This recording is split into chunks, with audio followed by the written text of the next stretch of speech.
Hey everybody, it's Jason Blaha here. Now that my 2 obligatory informative videos are done for the day, including 1 full workout video for you guys, for the people who say, Jason, do you even lift? Go check my workout footage from today. I do even lift. But now it's time to talk about current events. So let me put on my +5 hat of weaponsmithing, work on skilling up my crafting a little bit, and let's talk about a video that I was directed to by Elliot Hulse. I've always kind of liked Elliot. He went a little airy-fairy, kind of a little bit of new agey in the last few years. But overall, I appreciate the fact that he was one of the very first, probably the first fitness YouTuber actually promoting getting strong and actually training for athleticism. So I can always respect that fact. But he did a video about man boobs and loving your man boobs and loving your gyno. Like I said, a little bit of it probably a little over the top, but he did have some good points. And I went ahead and watched the video anyways because we know this is a serious self-esteem issue for a lot of men. It really is, because gynecomastia is extremely common.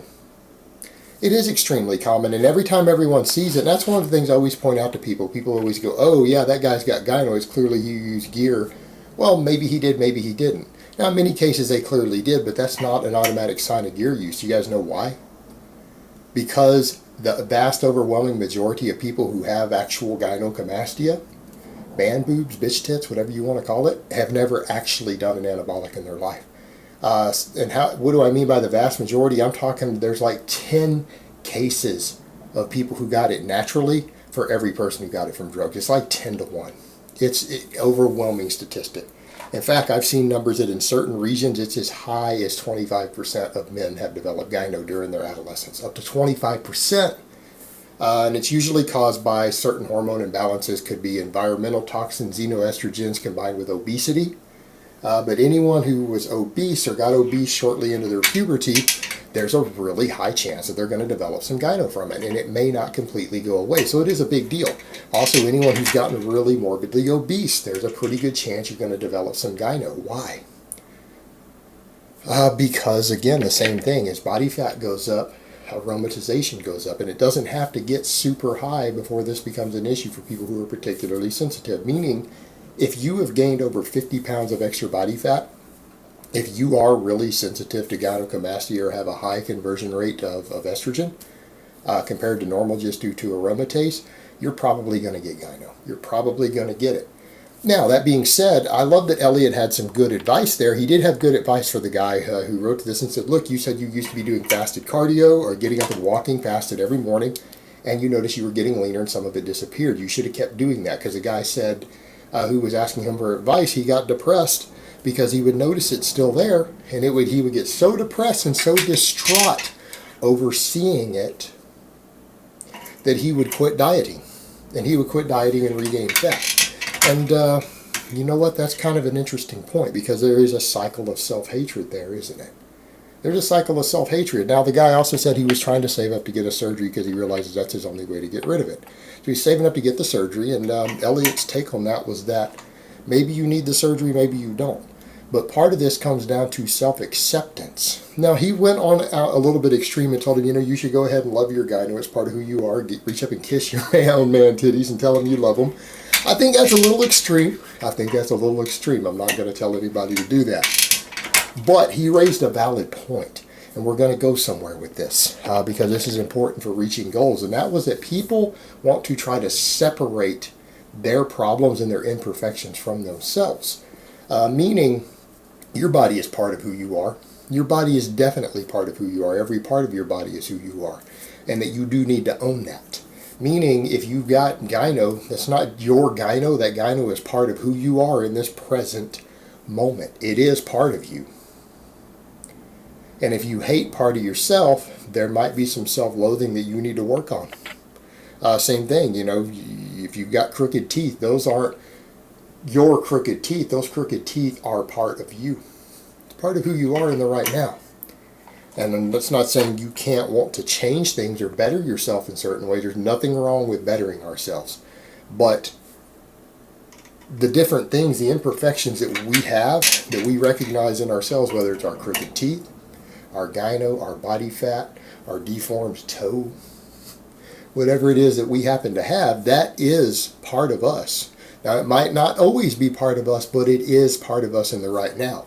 And if you can't learn to love and accept yourself for who you are, if you can't learn to love and accept yourself for who you are in the present, in spite of those imperfections, and you step back and say, you know what, those imperfections are part of who I am. They don't define me completely as a person, but they are part of who I am. And that's one of the interesting cycles of self-hate, is that when we let imperfections define us as who we are.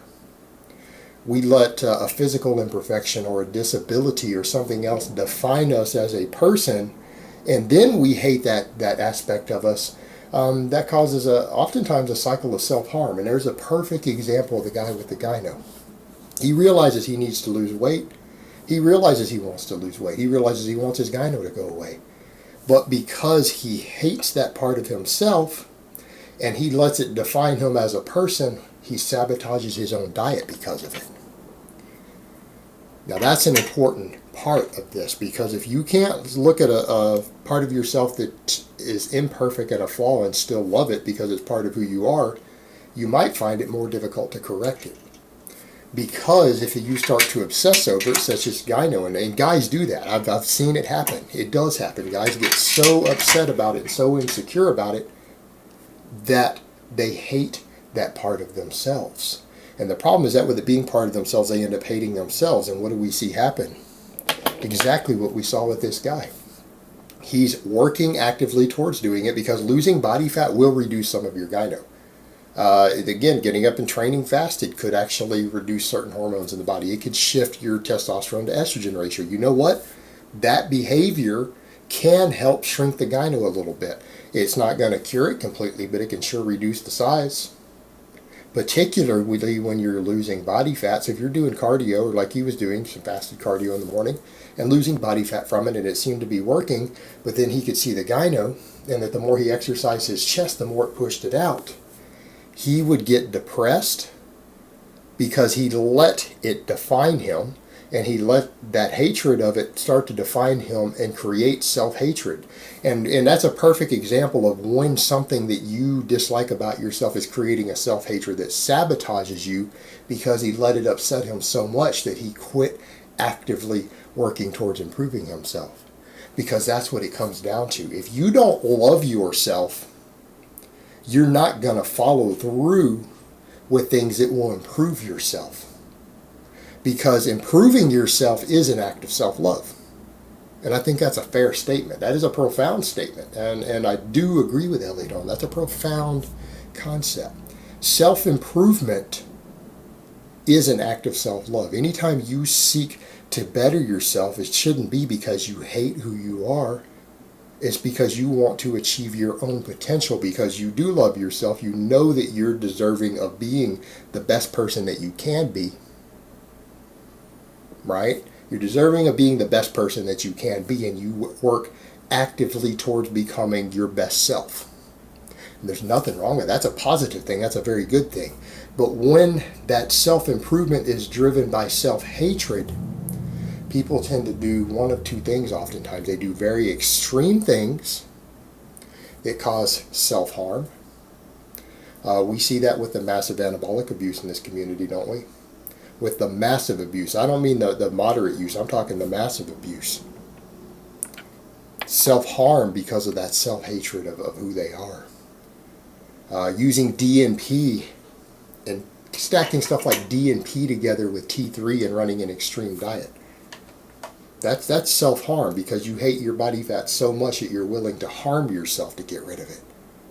Instead of saying, okay, I'm going to take my time and use a balanced diet and exercise and improve myself in a healthy way to get rid of it, they use drugs that kill people. The DNP kills people. It kills dozens of people every year. Self-harm because of that hatred. Or they're getting results, but they still see the thing that they hate about themselves, and that self-loathing makes them get depressed and give up on improving themselves. And that's the difference. That's the difference of understanding that you have flaws that you want to improve, but still accepting that you love yourself and accepting that those flaws are part of who you are right now, but simply saying, I love myself and I want to do better. I want to be the best version of myself that I can be, and actively doing so is different than saying, I hate this part of myself. I hate this part of myself, and I'm going to do anything to get rid of it. Because that's what we see. Both things happen all the time when people do that. They engage in self-destructive behavior. Or they push hard, they start seeing results, and then they see the thing that they still hate there about themselves, and they give up on improvement. They just give up and say, fuck it. That's not loving yourself. That's not loving yourself at all. And you've got to still love yourself in spite of whatever perceived flaws that you have, because if you don't, you're never going to improve those flaws. Or if you do so, there's that risk of self-harm in doing so. And I think that's a very, very powerful message that he did have there. You have to love yourself. And you even have to step back and say, I love my crooked teeth. Even if you're going to fix them later, I love myself for who I am, and my crooked teeth are part of me. Instead of being embarrassed and hating them. You know, because if you do that, who you are as a person could wane to some extent. It's not going to let you project your best self forward. Sometimes we have to project our best selves forward in spite of our flaws and just accept them as part of who we are, because sometimes we can't change those flaws. And even if we can change those flaws, we've got to step back and ask, if I change this flaw, and maybe I should change this flaw, because it'll help me be the best version that I can be of myself. Is just changing this flaw by itself, is it going to make me feel better about myself? Am I doing this because I hate myself? Or am I doing it because I love myself? And there's a big difference, because that's exactly what he pointed out. The person might get there and find that they still don't feel any better about themselves. And that's the thing that was noted with certain plastic surgeons. They have someone who has something that they hate about themselves so bad that they want to go to a plastic surgeon and get it fixed. They get that one thing fixed and they still don't feel any better about themselves, because that one flaw wasn't the problem. That one flaw wasn't the problem. It was a symptom of the larger problem. The fact that they couldn't get over having a flaw because they hated themselves to begin with. A different way of looking at things. And it's a profound way of looking at things when we engage in diet and exercise and improving ourselves. It's important that you maintain that mentality that you are improving yourself because you love yourself and you just want to be the best version of yourself that you can be. And fitness and health and athleticism and these things can help you to be the best person that you can be on multiple levels. It's a good thing, it's a positive thing. But if done for the wrong reasons, it can also be a self-destructive thing. And we can see that everywhere. We can see it right now with what just happened to Rich Piana. Alright. Think on that one for a while. Alright guys, but that's really all I have to say on that today. I hope it's been informative, and I will talk to you guys next time.